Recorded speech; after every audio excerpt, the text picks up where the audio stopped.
What's going on, everybody? We are back. We got episode number 67 of the Club and Sub podcast. Tonight, we're going to be talking about Marina Rodriguez versus Mackenzie Dern. Not the prettiest card we've ever seen, not a great card for betting, but we will try to keep it light. We'll try to keep it fun. Maybe we can argue about a fight or two. We'll see. As usual, you got me, John Stargarian, and MMA Fox, Luke at SWR_betting, and Lags at Lags to score the capper. We're brought to you guys by betonline.ag for a 50% bonus up to your first $1,000 deposit. Use the promo code CLUBSUB. And guys, if you like the show, drop a like and subscribe. We'd really appreciate it. So yeah, without further ado, we're gonna hop into this mess of a card. Luke, I'll start with you. We got first fight of the night. We got Steve Garcia, Charlie Onaveros. What do you think here? Man, this is a low-level fight. I think it's the first thing to say off the top. Like originally, before I even taped it, I just saw like a -300 next to Steve Garcia. I'm like, oh, geez. I'm like automatically interested in Charlie Onaveros. And I don't want to say I am interested in Charlie Onaveros because honestly, I still can't really get to -300 with Steve Garcia, but I do think him being a sizable favorite makes sense. But I do think the main credence for Onaveros that does need to be talked about is that this is Steve Garcia's debut at about 155 pounds. He was on Contenders. He missed at 135. He just recently fought in, I think, LFA. Missed at 145, so now he's up at 155. I do think he's undersized for the weight class, and Onaveros has fought at middleweight and welterweight before, so he is a big guy, but I think Steve Garcia's pressure pace is pretty consistent where Onaveros kind of just plays the outside. His defense is horrible. I think he's been knocked out in all of his losses, so despite even being the longer guy here, I don't see why Steve Garcia can't get inside, and that's usually at least the reason why Steve Garcia is losing historically is in the grappling. I think Onaveros is a purple belt in jiu-jitsu, but he doesn't really wrestle at all, so I don't really see that path being there for him necessarily, and him just largely fighting lower-level guys. So I like Steve Garcia to knock him out, but I have my own defensive issues with Garcia too. He hasn't been I don't think knocked out in his pro career, but Onaveros does have some power. So I do think there is some potential merit to Onaveros KO. I just like general fight violence in this spot. I can't lay it with Onaveros, and I definitely can't lay -300 on Steve Garcia, but I do think this fight finishes at a pretty high clip. So yeah, that's how I go about it. Lags, how about you? Largely agree with Luke as well. Don't really have a ton to add other than I think the weight dropping down to 155 for Onaveros is the first time in his career. He's been fragile, and durability is a huge concern already. Knocked out in 6 of his 7 losses. But obviously that's not a good sign here with Garcia, like touched on. He's going to bite the mouthpiece, come forward, throw power. So I think he's got a great chance to knock him out pretty early. So I got 1 unit on the under 1.5, 105, and then 1 unit on the under 2.5, -164. Yeah, I mean, I guess I largely agree with you guys. I might play the violence aspect here. I mean, Onaveros hasn't been to a decision in like 5 years, something crazy like that. And he's pretty hittable, and Garcia's pretty hittable, and Onaveros seems to be pretty chinny.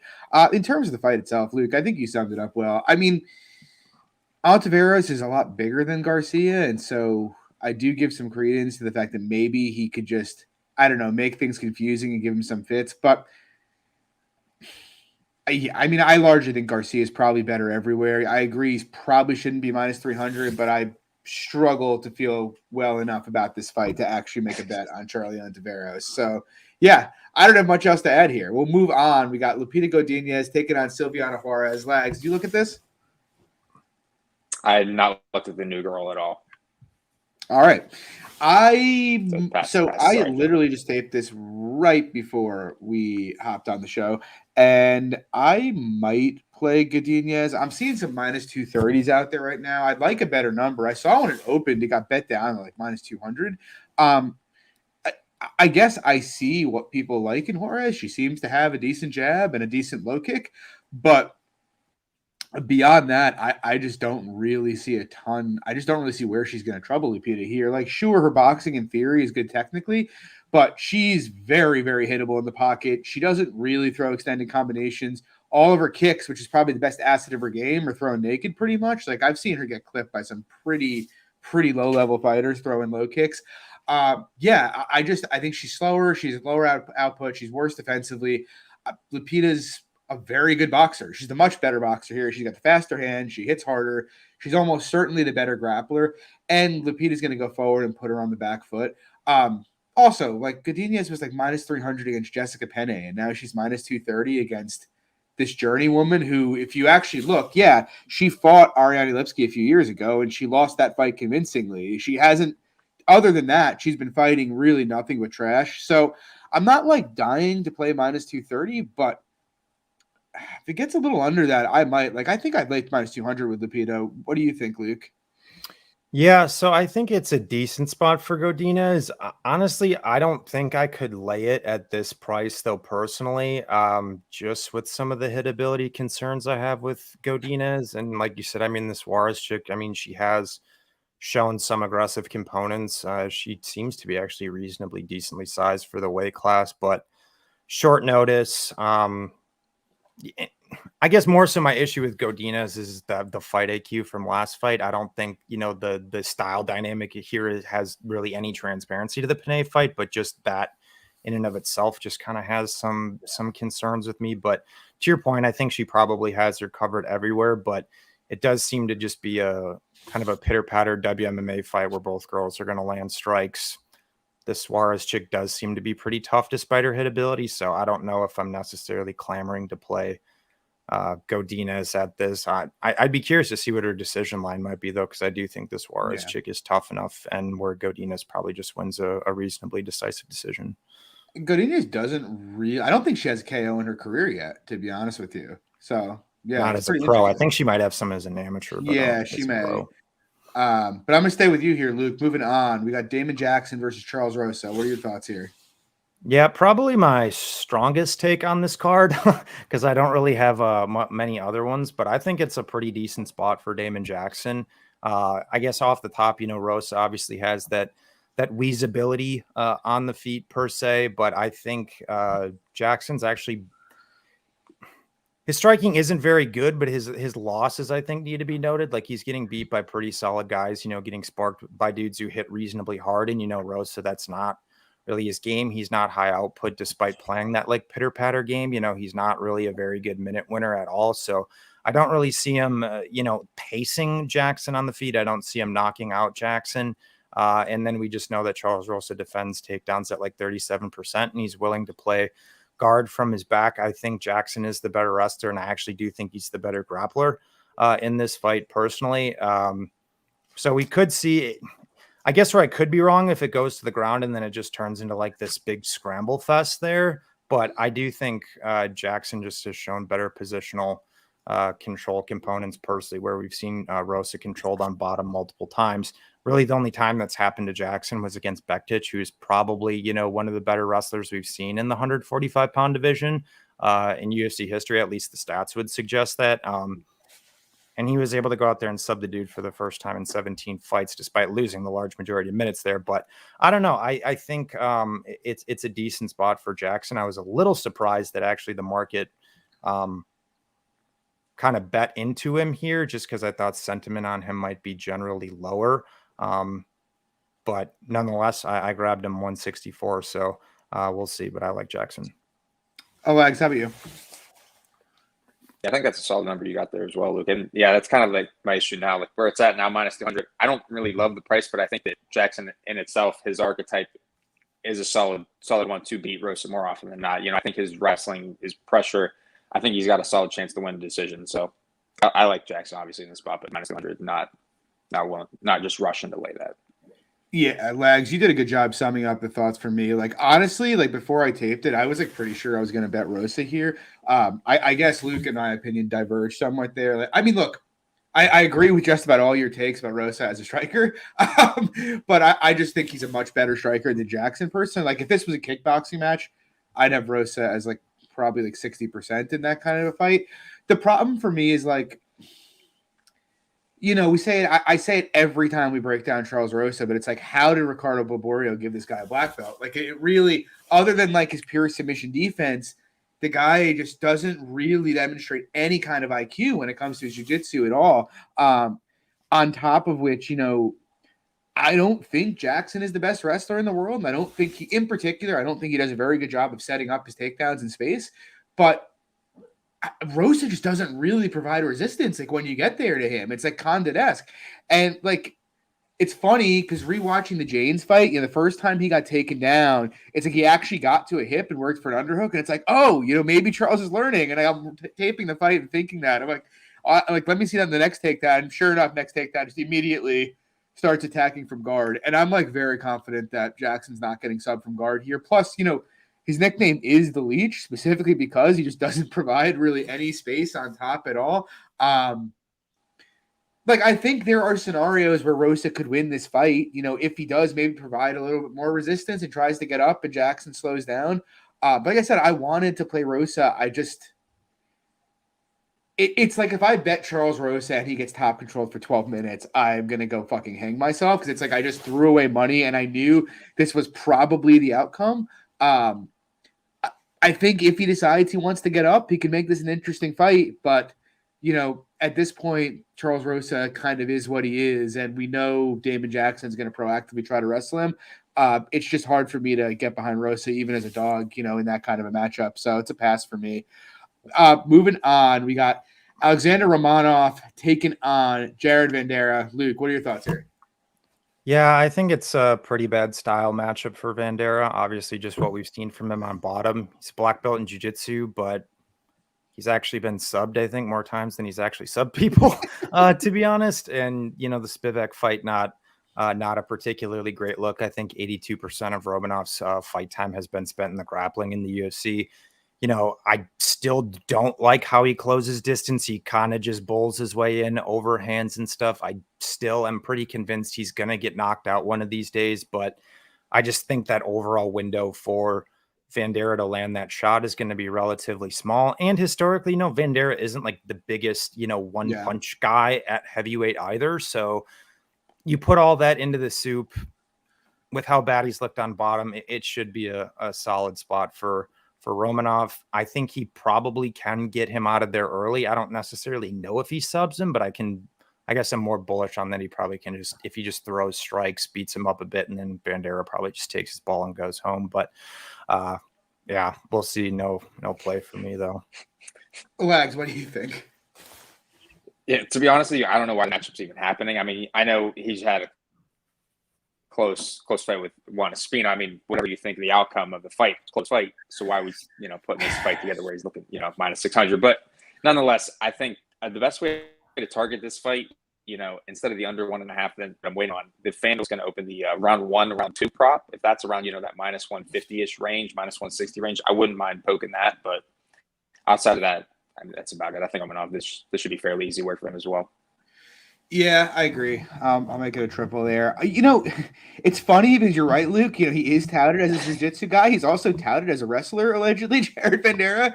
And then when Spivak put him on the ground, the guy literally looked like he had never been on his back in any kind of MMA context in his life. And I guess I probably underrated Vanderaa striking a bit coming into the UFC after seeing the Tafa fight.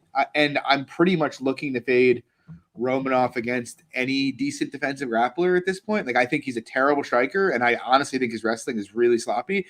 But I know Romanov's going to attempt takedowns pretty much every second of this fight, and I know Vanderaa is not a good grappler. And so, yeah, I mean, the line's probably right. Maybe Vanderaa could clip him. Maybe he's added a thing or two to his game and actually can work up here. But there will be better spots to fade Romanov in the future. We got robbed with Espino. We'll get a better shot down the line. Of that, I'm very confident. I'm not really looking to put money on Jared Vanderaa, though. Moving on, we got Chris Gutierrez, Felipe Claros. What are your thoughts here, Legs?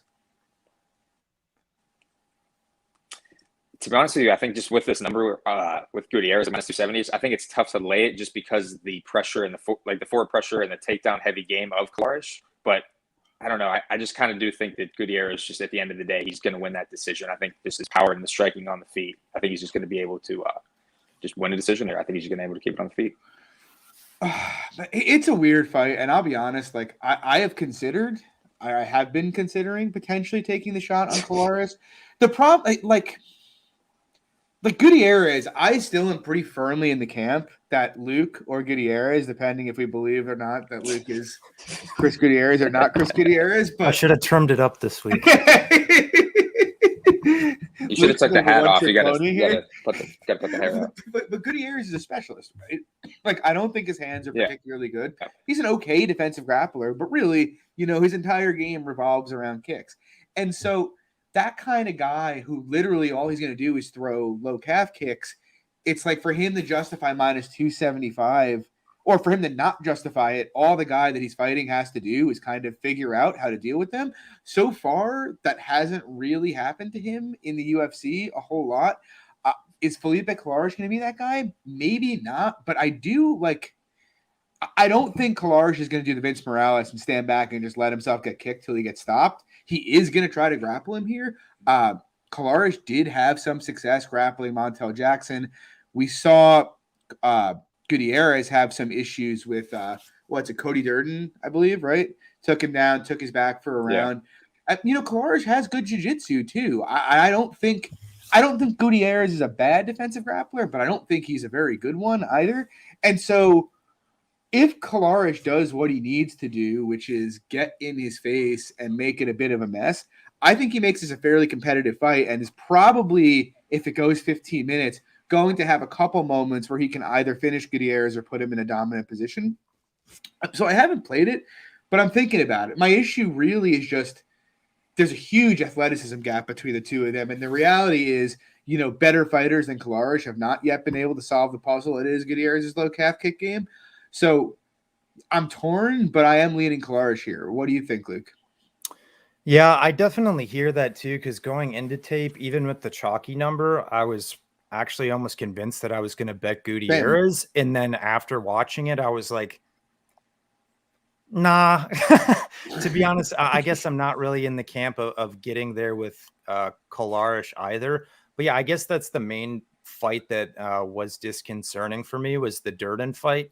Is that like even after he got his back taken, it was just that, he didn't try to like really break the body triangle or just like peel off the hooks. Like he pretty much was content to just defend. And then I think he waited till like the last 10 seconds in the round, turned reverse position. It's like, that's more so the concern for me if that he, to your point, he will proactively shoot takedowns. But what I will say in terms of Gutierrez's takedown defense, I think his first level is actually pretty good. And he stuffs at like 71%. Like I think DeFreitas had a little bit of success on him in the second round or so. Then obviously Barcelos just washed him on the mat. But so I guess that's my main concern for Gutierrez is if he does get taken down, can he scramble? And honestly, I think he can, because what we have seen from Claros when he gets takedowns, he loses position pretty consistently. He doesn't really, look to lock stuff down. He's going to constantly attack necks, and then guys will just kind of buck and they'll fall over the top or they'll scramble. So assuming Gutierrez just wants to move and create space, even if he is taken down, I think he can stand up actually fairly easy. It's more so just, hey, Chris, do we want to stand up or not? And then on the feet, yeah, there is like merit to Claros just like going forward and doing things. But I think just the hand speed, the stance switching, the outside game of Gutierrez, he's a high volume point fighter. And I just think that style is going to be difficult for Claros to deal with, as he's just kind of, reckless and coming in. I think he's going to make Claros swing and miss a lot. Personally, I think he just kind of counters him to bits and wins a reasonably dominant decision. But the ground is the main concern for Gutierrez. So with that component, I can't really lay this price with him, but I think his decision line around evens is an interesting look. Yeah, I agree. Moving on, I have my first bet of the evening here. I haven't placed it yet, but I'm going to be placing it, and it's going to be on Dern Wynn. Do I feel good about it? No. Did I bet Dern Wynn against Aaron Stewart and GM3 and then pass against Antonio Arroyo? Yes. So take that however you will. But I guess when I was looking at this fight, it was like I really was very anti-Hawes coming into the UFC. Did he do anything to really kind of change my mind about, what Hawes is? I mean, he knocked out Malkoun in 18 seconds. He had that fight with Imavov where he looked great early in the fight, but Phil Hawes looks great early in every single fight, and then look, he did win the last 2 rounds, but it was mostly via just controlling Imavov on the fence in that fight, and a lot of people thought Imavov won the fight. And then last fight with Dawkins, it's a weird fight because the first round was very close. Then he gets hurt really badly standing in like about a minute into round 2, and then Dawkins just death gassed out of nowhere, and the rest of the fight was basically Hawes walking him down for 3 minutes and then just taking him down and controlling him in round 3. And so I'm like, I don't know. Like on the one hand, like beating Dawkins is impressive. Like I thought that was impressive, On the other, like Kyle, like it's not like he really got any resistance from Kyle Dawkins in that fight after the first 6 minutes. And so I'm like pretty torn about how to feel about that fight. Plus, he still is very defensively vulnerable whenever anybody throws combinations. And then you have Wynn on the other side who, look, I don't really like Wynn's game because he's way too small for the weight class and he's way too hittable. And I do worry, a 5'6" guy as someone who is 5'6" and not in good shape, I could make 185 tomorrow. Like what is happening that you're missing? Like, what is your level of dedication? Like, if you're not making 185 pounds, right? As a professional athlete, like that worries me quite a bit. But like, I do think if Wynn can close the distance, and I don't think Phil Hawes is some master of distance to control, to be honest, he's going to be able to hit Hawes if he can get into range. Hawes is there to be hit. Both guys hit pretty hard. I kind of lean on the feet. I sort of think Hawes is going to knock him out just because, rewatching the GM3 fight, like Wynn is not very good at timing his entries into the pocket and just eats a lot of shit right on the chin. And so I do think Hawes putting him out there is a fairly strong percentage outcome. But other than that, like, I am not convinced Wynn's not going to be able to grapple Hawes, first of all. One, because he's small, but also, like, well, I don't think Wynn is some kind of elite grappler. He's a very, very good wrestler, and it's an important distinction. Like, the guy gets takedowns on pretty much everybody. He just has no top game at all.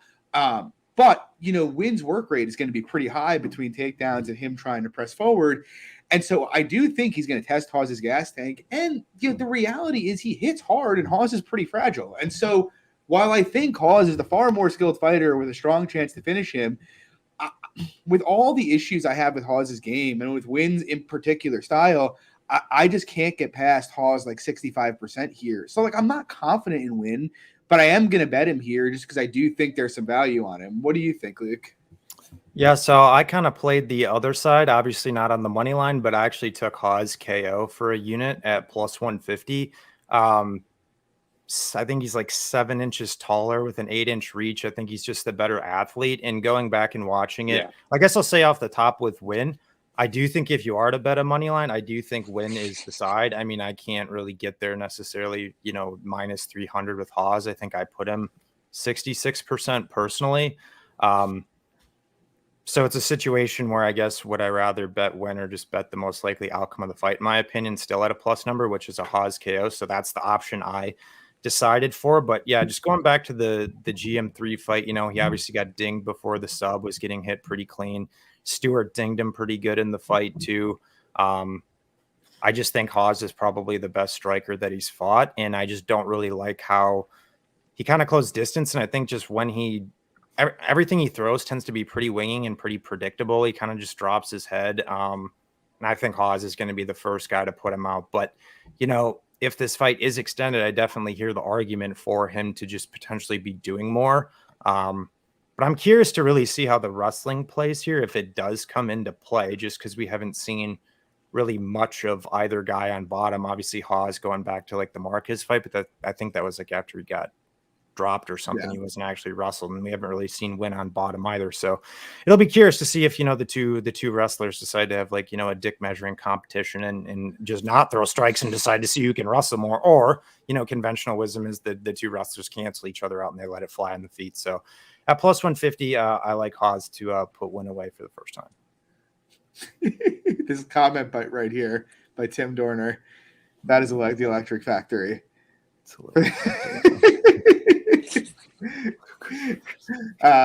Ironic. Legs, what do you got here? Yeah, so Luke touched on it with the huge height and reach advantage for Hawes here. And I think that in itself, and like the huge size advantage for Hawes, I think that's, speaks to itself in the grappling perspective. I don't think Wynn will have huge success grappling him. Maybe a little bit later, like you touched on, if this fight extends. But I don't know. I do like Hawes again. I do think Hawes puts him out. But minus 300, I think it's pretty crazy. Fair.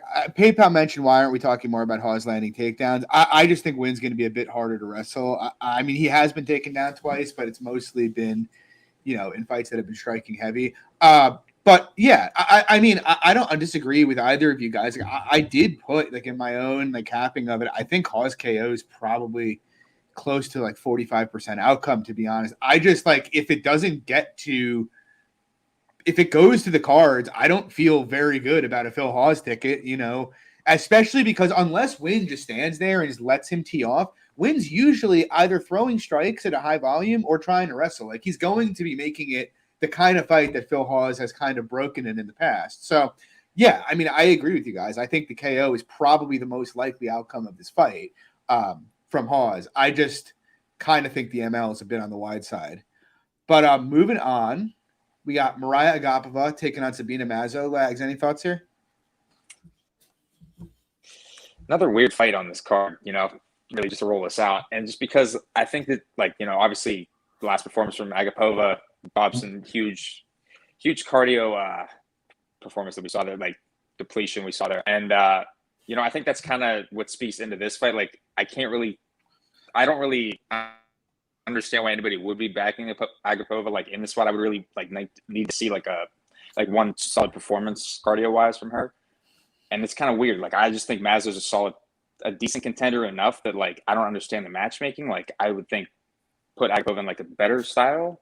I don't know. So I think Mazo, this kind of line, I don't mind it. It's probably about accurate, but it's a pass for me. Yeah, it's kind of a weird fight, because I think both girls have to date. Obviously, Agapova being line minus 1,400 in her last fight was her being overvalued by the market. I think obviously Sabina Mazo closing at minus 250 against Alexis Davis was being overvalued by the market there. And I think, look, I bet Justine Kish against Sabina Mazo as well. I have consistently tried until Davis and failed to fade Sabina Mazo in the UFC. I do like her in this spot though, and I'll tell you why. I think there are things Mariah Agapova does that she has intangibles for WMMA. I like to see very physical. She hits very hard, and while I don't like her grappling as a whole, it is opportunistic when the opportunity presents itself, especially in back takes. I don't think she has much of a wrestling game or much of a top game, but she does have a pretty good back take if it presents itself. And those are things I like. But first of all, obviously the cardio with Dobson's an issue. But it's funny. You go to MMA Twitter and you've always people Mariah Agapova, she blew herself out before the fight, and it's well, no, she just came out like a fucking house on fire, and she does that pretty much in every fight of her career, other than the Cortez fight, because Cortez obviously has the kind of style that you're not really going to be able to come out that kind of aggression against. And so I kind of expect she's going to do the same thing here. And in terms of the striking, I've always been, despite Mazo's insane volume, I've been somewhat anti-Mazo because I've always been, I don't think she boxes very well, or I haven't, or she's refused to use it. But, it's funny because I blasted Davis against her, but she absolutely kicked the shit out of Davis on the feet in that fight. And for the first time in her career, she was consistently letting her hands go and throwing combinations in the pocket. Now, Davis won that fight very cleanly, but it was in the grappling. And, at the time I was like, man, maybe Davis is just kind of washed. But then you see Davis in her next fight basically go 50-50 with Piani Kanzad on the feet for 15 minutes. And so it's Davis clearly isn't washed. Mazo did to her on the feet what I've really never seen anybody, including Jennifer Meyer and Katlyn Chikagian, do to Alexis Davis. And so I think she, even early when Aga's at her best, I think you're going to see Mazo be able to hang with her in the pocket. And I kind of think as the fight goes on, we know Mazo has elite cardio. She tends to come on as the fight goes and build. And I think Aga slowing down is probably, if she comes out as she typically does, fairly reliable in this kind of spot. And so I like Mazo a lot here. I think the opportunities for the head kick are going to be there because of how low Agapova holds the left. Yeah, I mean, I think I have her at about 65-70% here. So I took a small stab. I'll say this. I only have one unit on the money line. I do think there might be a better opportunity live because I think Agapova taking the first round off her is pretty in play. But yeah, I mean, I like Mazo a lot. What do you think, Luke? Yeah, no real strong opinion for me at all. I guess historically, I've been a part of the Agapova truth crowd, and I've been pretty anti-Mazo. I think I've bet against her in 4 of her 5 UFC fights. I bet Morose against her. I bet Aldridge against her. I bet Kish against her. And I bet Davis against her. So I'm 2 for 2. What I will say, I still think JJ Aldridge won the fight. Justine Kish was up 2 rounds going into the 3rd round before she got head kicked. I should be rich betting against Sabina Mazo and not 2-2 is all I'm going to say. But with all that being said, she's a long girl, but she does defense strikes at 60%, but I think kind of that pressure-based get inside game, I think is going to give her actually some significant issues. Whereas if like Agapova just kind of tried to play like a mid-ranged outside game with her, I think then Mazo probably chews her to bits. But that kind of goes right into the questions though, whereas like historically she's just been able to come out and kind of just blow the doors off of all these girls where, I will give Mazo credit. She's shown some pretty durable components. So I think that's interesting, but it's more so just how does Agapova approach the fight? Like based on the last fight, do we see her completely alter her style because she's just passive and, doesn't want to gas, or maybe she's more confident in her cardio and then she comes out like the same way, but she can actually sustain that pace over 15 minutes. So I don't know. I'd say Mazo is technically the better striker, but I think Agapova can definitely make it interesting on the feet if she can sustain that pace. The ground's also interesting because both girls have dropped fights via wrestling before. Agapova's finished via ground and pound. We saw Mazo beat the shit out of Dobson on top. So it's white belt versus brown belt, but I really haven't seen anything in Mazo's bottom game to suggest that she's really of a brown belt jiu-jitsu level, to be completely honest. So I don't think there's you can just look at it on paper and say, oh, she's an exponentially better grappler. So I don't know. I'm actually going to say Agapova comes out here and pulls off the upset and proves some people wrong. I can't lay it because I just have too many questions on how she's going to approach and how she's going to look in the comeback. Gun to my head, I think actually the under 2.5 at plus 170 is kind of interesting. I think it should be a high action fight. Both girls pretty defensively flawed. So, yeah, I guess that's how I go about it. Yeah, it's kind of funny too because I think, I mean, you guys tell me if you disagree, but I actually think Agapova's best chance in this fight personally is to come out like she did, because I actually agree. Mazo's got the defensive stats, but I think it's more because she controls distance well. But when people get inside her, she just moves her head back. She doesn't move it off the center at all. And if Aga goes forward hard, she's going to have chances to crack her early in this fight. I am pretty nervous about the first 2 to 3 minutes of this fight and how they could go if she comes out like that. I mean, do you guys disagree at all? No. Yeah, I think Agapova round 1 is honestly not a bad way to hedge it, to be completely honest with you. Which has to be a decent sized number, right? I'd imagine. Let me look that up for you, because I think FanDuel at least has these props up. Yeah. It's got to be a huge number. Yeah, Agapova in round 1 is plus 900. I do think that's and plus KO plus 1700. So yeah, 1700 round 1. Yeah, I don't, considering 90% of her wins have been in round 1. I don't think that's bad. But moving on, we got Tim Elliott taking on Matheus Nicolau. What do you think here, Luke? This is another one going into it. I was almost convinced I was going to bet Nicolau, and I taped it. And honestly, I think the line's a little wide. And I do have some moderate interest in Tim Elliott. Haven't done anything with it yet. I'm still bullish on Nicolau, though. I think technically he's very proficient. He's a good boxer, cuts angles well, hits pretty hard for 125. Black belt in jiu-jitsu, good wrestler. So, I mean, I think he's pretty well-rounded, but I guess even going back to the Kopp fight and watching some of his other past fights, he does tend to play the outside more often. And I wouldn't say he's uber high output. I'd say, he's above average, but he's not necessarily pacing guys per se. And that's kind of where the issue in the optical type dynamic kind of makes me nervous to lay a chalky bet on Nicolau, because Elliott is pretty willing to go forward. He's going to throw and land a decent amount of strikes. He gets a lot of takedowns.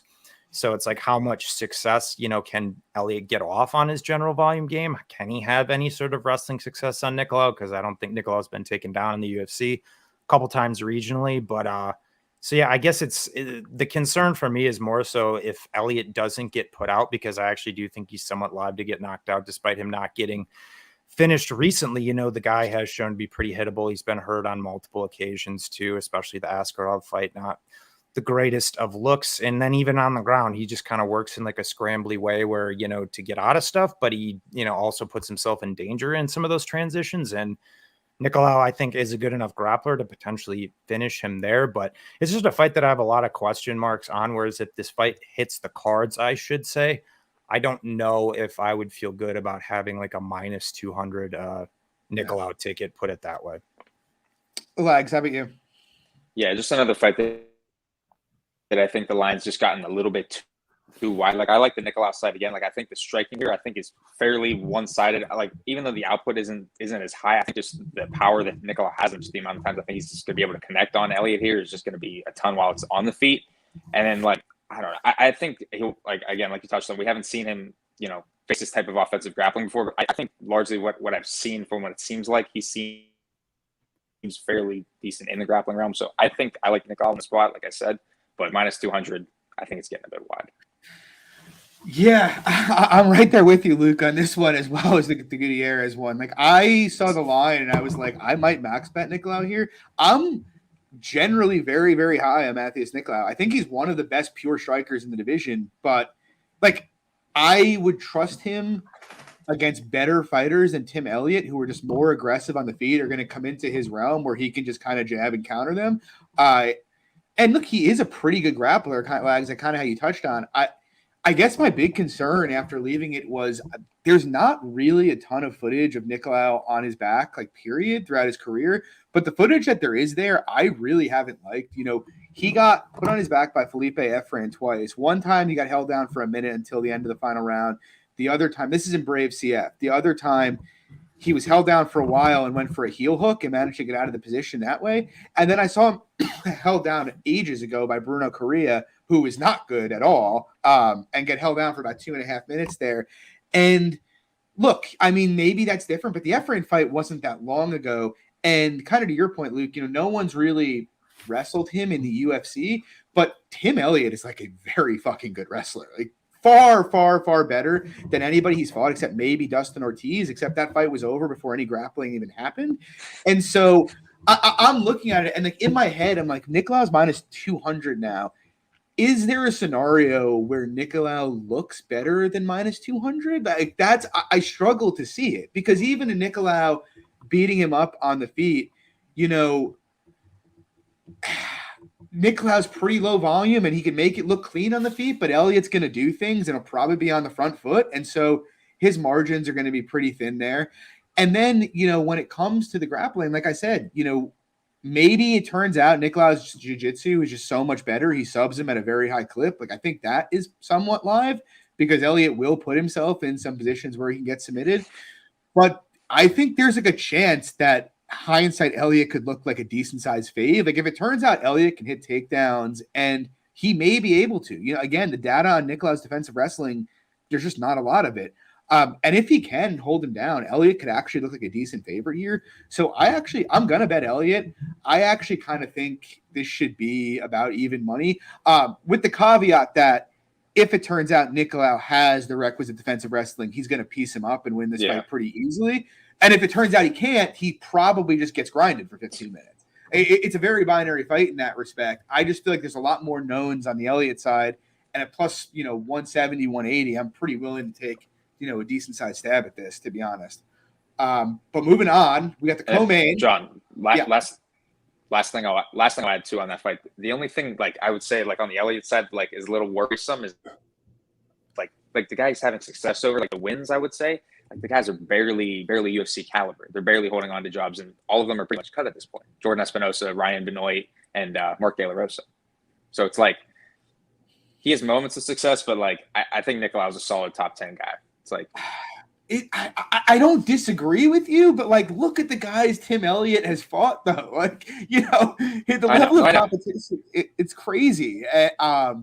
And like it's nuts, and maybe it's a huge outlier, but like before he got guillotined by Fig, Elliott was winning that fight on the feet like pretty cleanly. It's very Elliott's very weird, but I am going to take the stab. Moving on, Lags, going to start with you here. Randy Brown, Jared Gooden. Any thoughts? Lags, you frozen? Another fight that I think like the money line's like wide again. It's like -2. No, you're good. Now you're good. You're good. Am I good? Yeah. Good. Another fight that like I think the money line like is a little wide again. It's like -240 Randy Brown, but like again looking at it, like Jared Gooden for the most part in the UFC and like for his career so far regionally, it's like he's mostly KO. I would say largely for like more often than not KO or bust in a large amount of these spots. And like Randy on the feet, I think he's got more technical stand up. I think he could just keep him play that outside game for 15 minutes. I think he could use his wrestling here. He's got solid jiu-jitsu as well. Like I don't know, just -240 with Randy Brown, like just the durability of him, at least at bare minimum, Gooden's going to throw and he's got decent power. So I would rather opt for the under 2.5 -180 than the -240 Randy Brown money line for me personally. But again, another pass. Yeah, I don't really disagree. It's kind of funny too, because I thought I'd play Gooden here. And like on paper, you know, Gooden seems like a decent spot because Brown is a bit fragile and Gooden does seem to be a reasonable defensive wrestler, but like I can't really get out of my head the fight with Abubakar Nurmagomedov and Gooden basically just getting teed off on in the stand-up for 15 minutes. And whatever you say about Brown, him being fragile and maybe a little flaky, Brown's very, very skilled. I mean, it's easy to forget because of how the Luque fight ended, but that right before the knockout, Brown had started to work his way into that fight and was starting to land on Luque pretty much at will. He's definitely the better grappler here if he does land takedowns. Like he's the guy, in my opinion, with the grappling upside. And while I think Brown is fragile, I also think Gooden is pretty fragile. And so I don't know. Brown's the far more tested guy. I think he's the better athlete. I think he's better technically everywhere. I have some concerns, but like Brick Squad just have touched on it. Like if I thought Jared Gooden was going to come out and smash leg kicks, I'd be all over him here. But that's not part of his game, or it hasn't been to date. And so if he's just going to give Brown a technical kickboxing match, like, yeah, he can land the kill shot. I just don't think it happens at a high clip. And I actually think Brown might just stomp him out, to be honest. But I'm not going to, you know, the fragility is enough for me to not really consider the -225. Luke, what do you think? Yeah, I can't lay this kind of a number on Randy Brown. I just can't do it. I've always liked Randy Brown in general, but he's another guy that for me has just kind of never like overtly lived up to his potential. Like his run in the UFC hasn't been like bad per se. I think he's like 7-4. He's fought a lot of tough guys in there. He's got some good wins, but like, I don't know. He just kind of falls into the category of guy for me who hasn't just really necessarily put everything together and tends not to have like complete performances per se. But in terms of the matchup, I think he should be able to just kind of play the outside, you know, pot shot, at least in terms of what he said in his interviews. Not that I take too much into it, but he said he does pretty much respect the power of Jared Gooden. You know, he's going to, you know, probably play that stick and move game, which I think is intelligent. To your point, I think he definitely could wrestle here. And you touched on the Nurmagomedov fight. I thought that was a pretty interesting game plan because historically, like, Nurmagomedov is, you know, strong sambo guy, not much of a striker. And I bet Nurmagomedov by decision in that fight. And I was like, what in the hell is he? He's standing for 10 minutes with Gooden. I'm like, you're giving Gooden your best chance to win the fight, bro. And then he just proceeded to pick apart Gooden for, you know, 10 minutes. And then he looked like his number. What's that? He looked his number, honestly. Yeah. Yeah. And then he just took him down and then controlled him for the entire third round too. So it's like, I'm still more so the opinion that the guy's KO or bust. He just doesn't move a lot. Longer guy. Randy Brown still does defend strikes at 53%, which terrifies me though, which is why I can't get there. But I don't know. I'm actually going to say the play for the fight is the over 1.5 at -160. I think that would be, you know, one hell of a sweaty one. But I do think it goes over. Gooden He's gonna need to change his shirts after the fight. Gooden's got a brown belt, right? I think so, yeah. Yeah, so it is possible he could just get controlled too and not subbed if it hits the bottom. But moving on, we have what could be an entertaining main event. We got Marina Rodriguez taking on Mackenzie Dern. Luke, what do you think? Well, no in-depth breakdown here. I'm sure maybe all of our opinions might slightly differ, at least in terms of who we're picking betting potentially. But obviously, Dern has to wrestle here. Most likely has to do it early. If she doesn't, she's going to get absolutely butchered on the feet here. She's largely shown to be durable. She did get dropped in her debut by Ashley Yoder, which I think needs to be noted. But it's pretty clear that the levels on the feet are much different, even though I think Dern has made some improvements. It's just really, if Rodriguez gets taken down, can she get up? Because historically, I don't think I ever seen her have before. So it's, we've kind of talked about it too, John, with Dern, that, she's primarily probably better on bottom. And going back and probably watching her career for like the 10th time fucking over again, her subs really, outside of the most recent one in Nunes, who hadn't been sub before and who largely has pretty good takedown defense.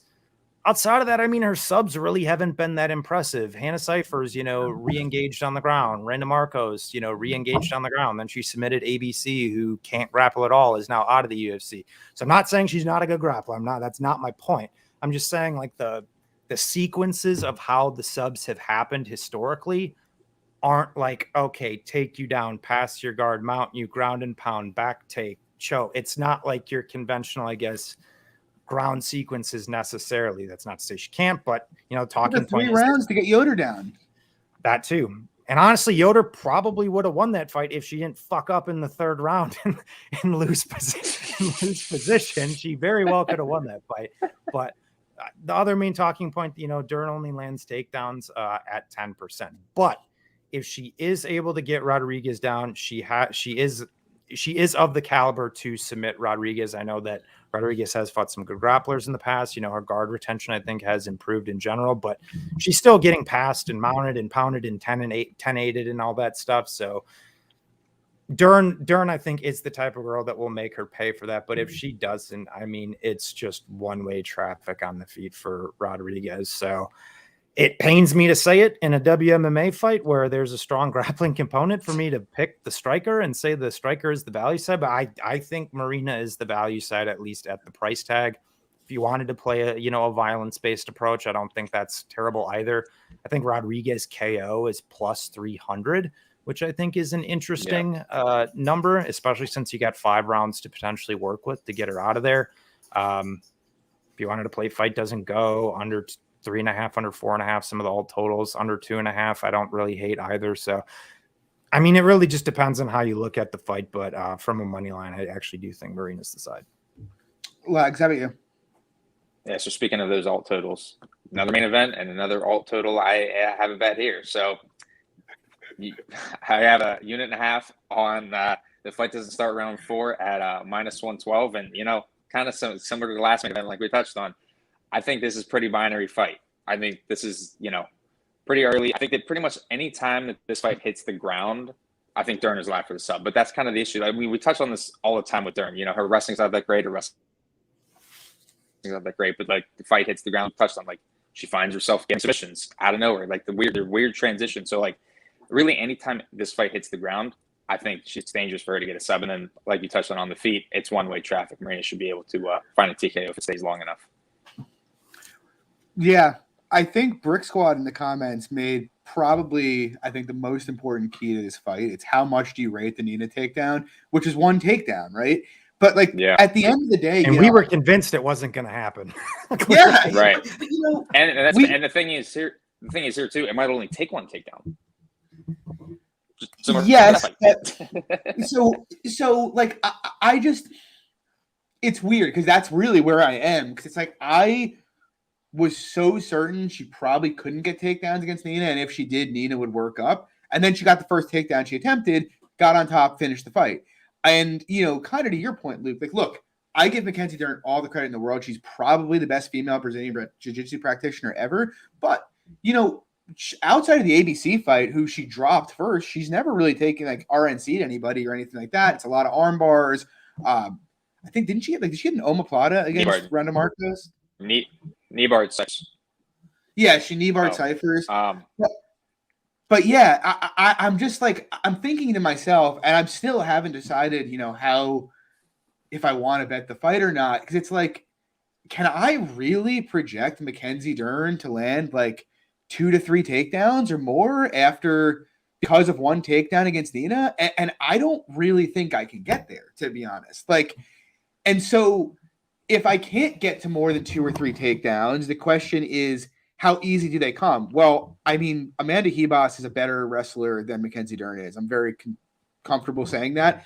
Carla Esparza is several tiers above Mackenzie Dern as a wrestler. And, so again, I don't think Rodriguez getting taken down by them is particularly predictive of what's going to happen here. But I do think you can project her to get taken down at some point in this fight. I think saying 1 to 2 takedowns is pretty reasonable. The question is really then, I don't expect her to get up, to be honest, when she does get taken down. It's how likely is Dern to finish the fight from those positions. And that's where I'm not really sure. Like, maybe it's like a 60% outcome, but also Hebos is a super high level jiu-jitsu player and she couldn't pass her guard on top. Carla couldn't pass her guard. And I know it's easy to say, Carla's not a huge guard passer, but actually, I mean, we just saw what happened with Yan Xiaonan, where she basically cut through her guard like butter and destroyed her on the ground. And so I'm like, well, I don't think it's not that it's not likely Dern will sub. I'm not really buying it's necessarily a 50% outcome that she subs, to be completely honest. And if it's not that, like if it's 35 to 40%, I think Marina is going to fucking beat her like a drum on the feet, to be honest. And to the point where it's like, yes, Dern early, I think, is where she has her most success. After she goes 3 rounds with Marina, if she doesn't get her out of there, I'm not really convinced Mackenzie Dern's going to be hitting takedowns after eating a ton of knees and a ton of damage 15 minutes into this fight, to be honest. Like, I think the later it goes, the more it favors Marina. And so, yeah, I'm still pretty torn because there's a part of me that's like, I bet 3 units on fucking Nina at minus 110. How am I not unloading on Marina Rodriguez at plus 150? But it's really a question of how good or bad is Rodriguez's jiu-jitsu, plus what the likelihood is Dern hits takedowns. And I'm still not really buying Dern getting multiple takedowns is something that happens very, very easily, to be honest. So I don't know, because it's one of these fights where if it turns out Mackenzie hits a takedown in round 1 and subs her, you're like, fuck, why the hell did I do this? But I don't know. I'm with you, Luke. I think Marina's the side here, to be completely honest. Like that's just, I can't shake that feeling. So yeah, I don't know. I like Marina. I don't know if I'll bet it or not. I don't really want to bet it. Did you bet it, Luke? No, like you said, it's just one of those fights where, as a bettor, you're so familiar with both girls. You know what they're good at. Like pretty much essentially what the outcome's going to be, assuming 1 or 2 different things happen. It's fairly easy to project in this fight. But if you kind of quote unquote guess wrong, for lack of a better term, you're just going to feel like an absolute moron. So like in that scenario, if I bet Rodriguez's money line, she gets taken down once she gets her guard passed, gets subbed, it's like, well, that was really stupid, Luke. And that's right. To me, like, I don't know. If I was to bet Rodriguez, honestly, I think I'd just probably throw the TKO KO at plus 300 to maybe make me feel a little bit better. Then maybe I look like a jackass and Mackenzie just turns out to have like iron durability and she can just like get her ass kicked for like 20 straight minutes and not get finished. And then I also might hang myself. But last point. I'll join you on that too, Luke. That's also the interesting thing, because I think if Mackenzie's going to get takedowns, they're likely going to be in the clinch. I don't really think she has great open mat entries. And if Marina goes forward on her, I don't think she's in nearly as much danger as she was going forward against Ribas or Carla. I'm pretty sure, she's bigger and she's longer, and I'm pretty sure, not pretty sure, but I do think there's a chance that if she puts Dern on the back foot, Dern's going to get confused and just get the brakes beaten off her, to be honest. But again, it only takes 1 takedown. That's it. Yeah. So I don't know. But I'm yeah, probably- so And that's that's it. and the thing, and then so the last thing I'll add, and the only like I guess tiny sweat I would have to my bet to, like for it not to go under the 4 rounds would be, I guess maybe if Dern is able to take the beating on the feet, because like I think like you touched on it, I think if it's one takedown, it's probably the fight. God. So yeah, there you have it. A lukewarm final take for a lukewarm card with a lot of bets that I don't feel great about. Well, not a lot of bets at the moment. I've only made one bet, but I will have a couple bets on this card. It's a mess. It's a mess. So yeah, you guys have anything you want to close with here? I don't know. Pray John, for join me us if I on the, decide to Garcia play on the Rodriguez 2.5. plus 300. All right, guys. Well, thanks for coming out tonight. We'll be back next week, 10 p.m., same time. I think next week's card's a bit better. As usual, we got me, John, at MMA Fox, Luke at SW_betting, and Lags at Lags_the Capper. Good luck this weekend, guys. If you do bet, if you don't bet, I don't blame you. We'll see you next week. Take it easy.